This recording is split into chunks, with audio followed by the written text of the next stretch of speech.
Hi, BKFK listeners. Do you remember the story we wrote called The Mysterious Magical Mansion? Charlotte Maximo Ruby McDrew was a rather unusual child. Of all the things that would interest her most were creatures both wicked and wild. How would you like a beautifully illustrated 32-page book of that story? Well, we are extremely excited to announce that we will soon be launching a Kickstarter campaign to raise funds to publish the book. We have already teamed up with an amazing illustrator called Adrianto, who has drawn us the first few pages of the book. They are better than we could ever have imagined. Go look at them on our webpage. You won't regret it. You can help us bring the story to life by backing us on Kickstarter.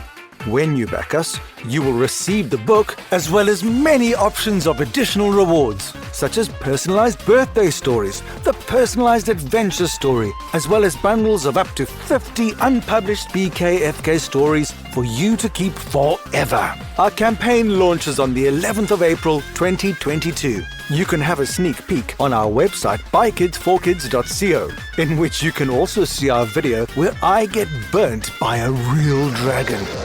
Or you can just click on the link in the show notes of this episode. In this episode, we have a brilliant cast from all around the world. My name is Lara, and I am from Spain, Italy, and United States of America. I really like puppets and bunnies and cats, especially kitty cats. My name is Yunji. I'm 7 years old. I'm from Korea, and my favorite subject is art. Hi, my name is Goldie. I'm 7 years old. I live in Kyneton in Australia, and I really like cats. Hello, my name is Takshvi. I'm from India. I have my own podcast named Story Glory on Spotify. Hi, my name is Nicholas, and I am 6 years old, and I live in Washington, D.C., and I like playing with my Lego. My name is Liam. I'm 8 years old, from Spain and Italy and America, and I really like monsters, mythical creatures, and snakes and dinosaurs. You guys are the best. Okay, Ruby, over to you. The Magic Mirror.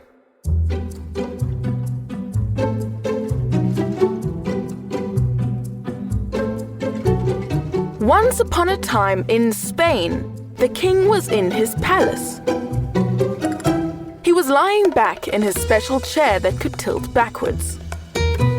He was being attended to by a thin little man with a long curly moustache and lively green eyes. He was the king's barber. He had just placed a warm towel over the king's eyes and had begun to snip away at the king's hair with a pair of scissors. The king sighed. What is it, Your Majesty? Asked the barber. I think the time has come for me to get married, Said the king. Very good. Said the barber. However, there is one problem. And what is that, my lord? I don't know who I should marry. I'm not interested in marrying just anyone. I want to find a woman of good character, a real companion. I'd like to find a woman who is interesting and interested in the world. She must be kind and clever and playful and imaginative. But how on earth will I find such a person? The barber continued to cut the king's hair in silence. And then suddenly, he stopped. Your Majesty, I think I might be able to help you find your perfect match. Indeed, Said the king. The barber winked and said, Leave it to me.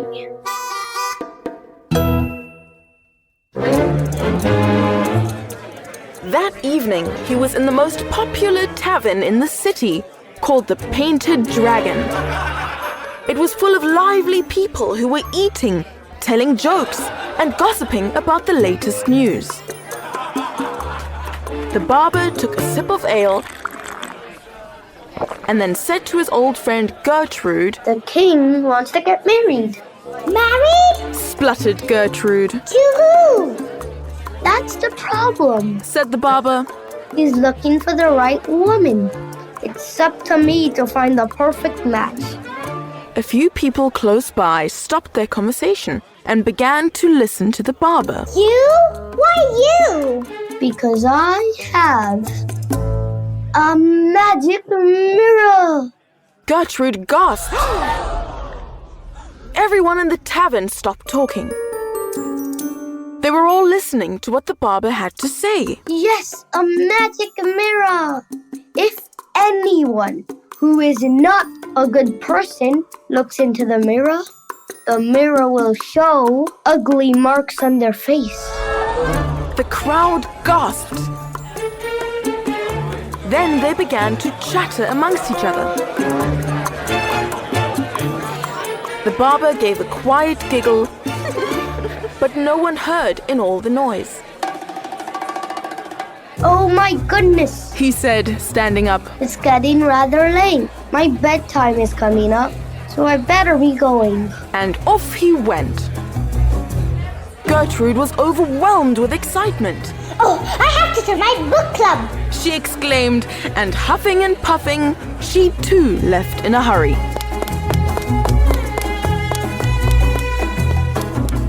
Soon, all of her friends knew about the magic mirror. And they told their friends. And they told their friends until the whole city was buzzing with excitement.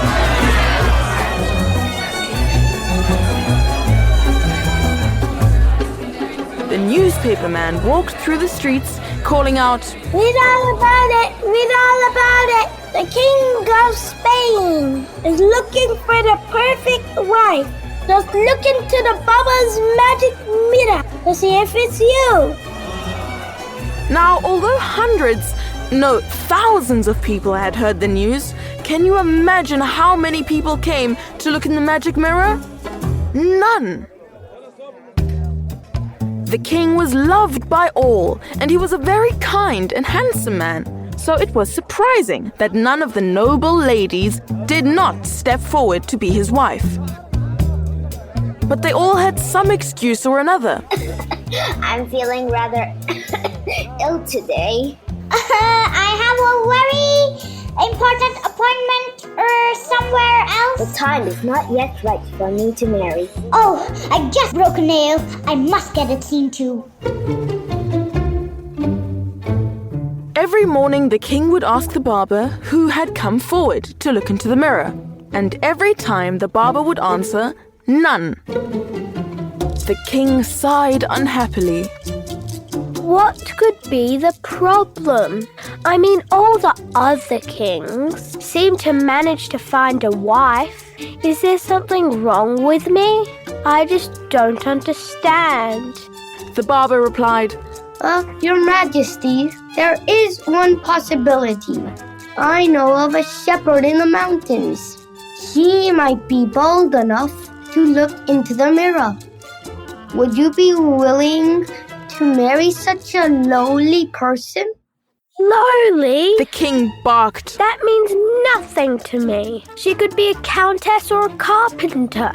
All I want is for her to be a good person. Ask her to come. So the barber went to find the shepherd.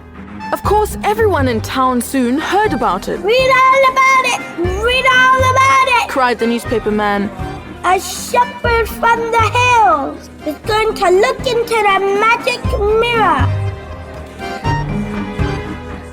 Soon the royal hall was filled with the excited chatter of nobles, the ladies and knights, the counts and countesses, and dukes and duchesses.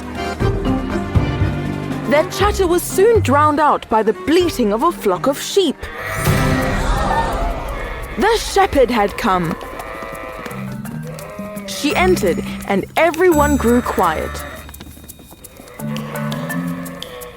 The sheep trotted quietly behind her. The crowd parted, creating a pathway for her to walk to the king and the barber. Welcome, said the king as he smiled warmly. please come closer. All you need to do is look into the magic mirror. If you have done bad things, or if you are not a good person, the mirror will show ugly marks on its surface. Your Majesty, She said, nobody is perfect. We all make mistakes. And I am no different. I'm sure I made mistakes with my flock of sheep. But I think that they forgive me because they allow me to take care of them.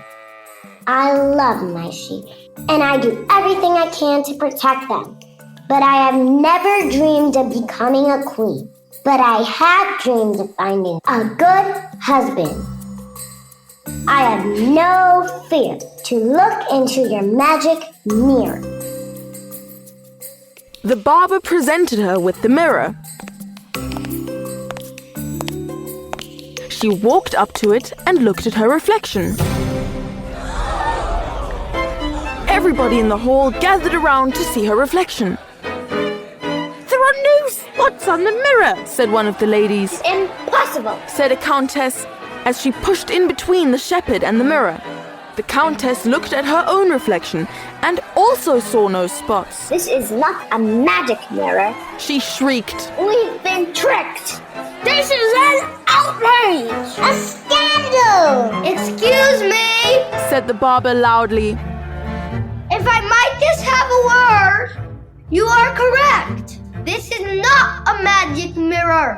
However, if you had been as confident about your character as the shepherd, if you had been true to yourselves, then you would have not refused to look into the mirror. The king approached the shepherd. He got down on one knee and said to her, My lady, I have no doubt that you are truly a good woman.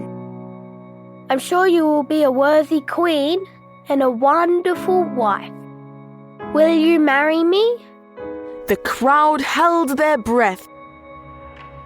Well, I had to get to know you first. Yes, Maybe we could first be friends. of course. And would there be a place here for my flock of sheep? With pleasure. Then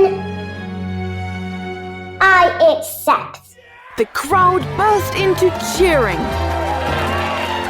The sheep happily bleated, and the king joyfully took the shepherd's hand.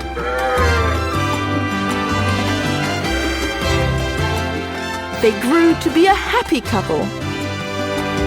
They ruled the land with kindness, and they were loved by all.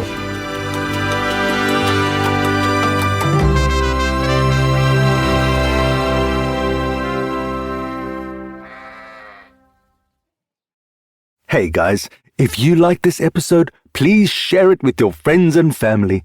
It is one of the best ways to support BKFK Storytime.